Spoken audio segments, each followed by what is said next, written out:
Moi, ce qui me dérangeait dans les montres, c'était pas le côté bling bling, parce que j'ai pas de problème avec quelqu'un qui dit j'ai réussi, j'ai bossé, j'ai fait quoi.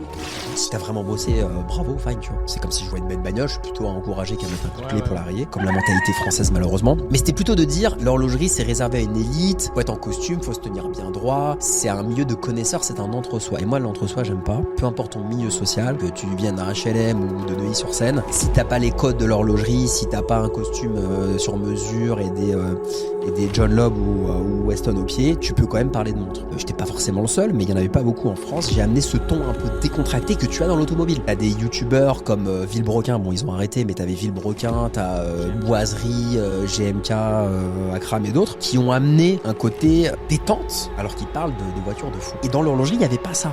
Il y avait encore le côté je me tiens bien droit et je suis un expert horloger. Et moi j'ai voulu apporter le fun, le côté punk qu'il y a dans les voitures.